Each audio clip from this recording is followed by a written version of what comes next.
Today we're going to install our 360 cubic inch Sprintcar motor, which makes around 650 horsepower.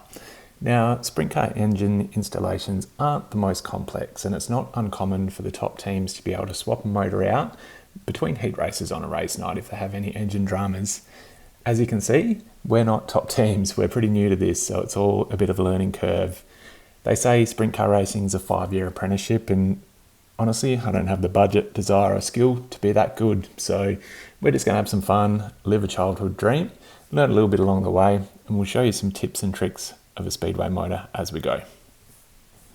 One big difference in a sprint car motor is the cooling system. In a Chev motor, there's the radiator here. The radiator's job is to cool down water and put it back into the motor.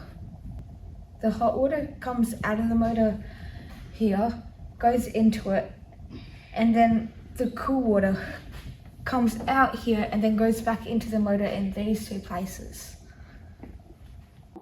Once the water goes into the motor through these two spots, it goes all around the motor and then comes back through here and gets cooled down again.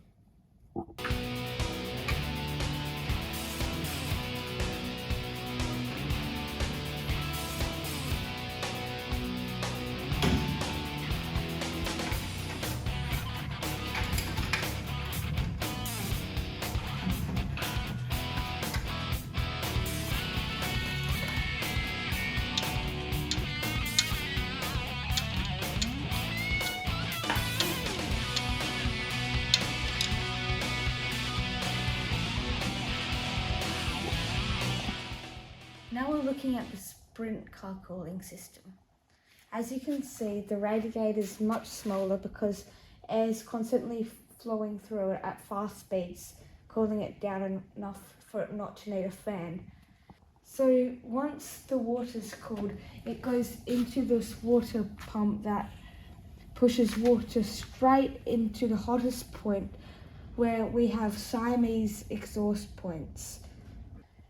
Then the hot water is pulled directly from there out and then into this again. In the sprint car, there's 4 pipes instead of 1, so they can get hot water from different points of the car to this faster. So if you follow this along, you'll see that it goes to the back of the motor and it has 3 points where it extracts hot water from the motor and then can quickly go back instead of the one big pipe on the normal car and having to go all the way around the motor. You heard Toby talk about this being the hottest part of the motor due to the Siamese exhaust ports, so I thought we would explain what it is. Simple terms,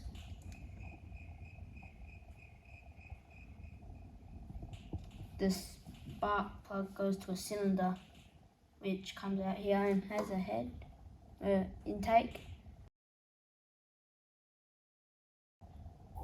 Each one of these spark plugs represents a cylinder.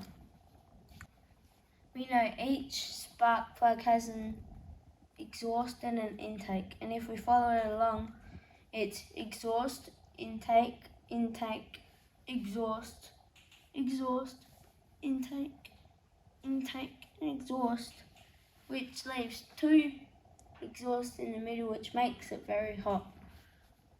The boys have been talking you through the Siamese exhaust ports on a Chev, so we thought we'd jump over to our unloved XC Falcon and just show you how a Ford motor differs from that. So if we have a look down here, we can see that the Fords run evenly spaced exhaust pipes. So this is a Windsor Ford. The Cleveland is the same, and overall it's a better design. Chevy has also jumped on board with that with the more recent LS platform, which runs the same sort of pattern. So we keep talking about Siamese exhaust ports, but it's not actually entirely accurate. It's probably better termed to be grouped exhaust ports in the middle. An example of a true Siamese port would be a Mini, which is a 4-cylinder motor, but actually only has 3 exhaust ports coming out. The center ones are actually joined inside the motor. So even though they're 4-cylinder with 4 exhaust ports, as you'd expect, there's actually only 3 exhaust points coming out because it's a true Siamese bore.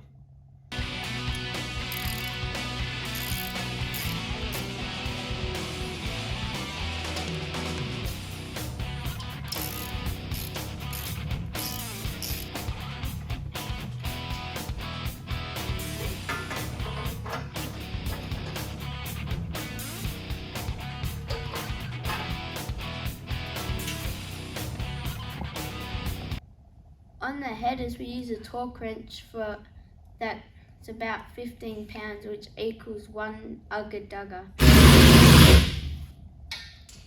Another big difference on a sprint car motor compared to a normal straight car engine is the fuel system.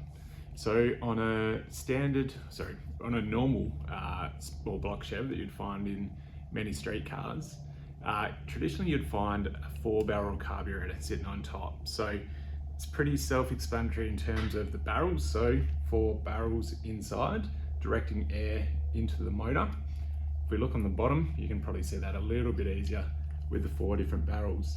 On each end is held fuel holds in these sections, and as the air comes through the motor, it's basically a 2-stage opening for the carby.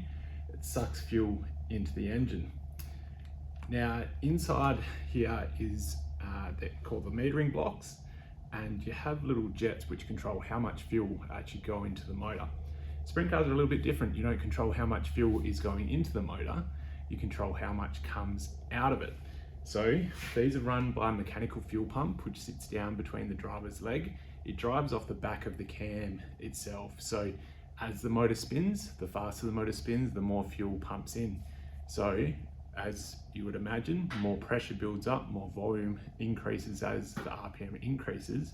So they need to bleed off some fuel in the higher rev range. They have a pill which basically restricts the flow back to the fuel tank, which means more fuel is pumped through the motor.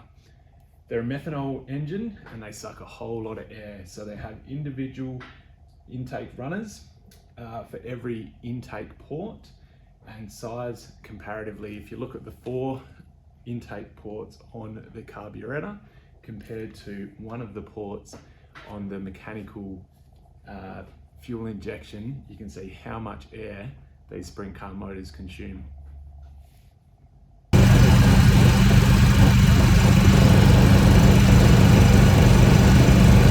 Loud noises!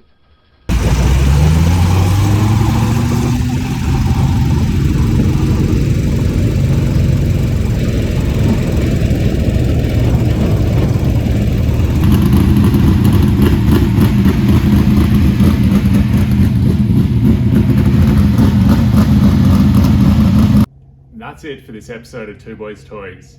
I've got no idea what we're doing next, but I'm sure there'll be a motor, probably some mess, and a whole lot of noise.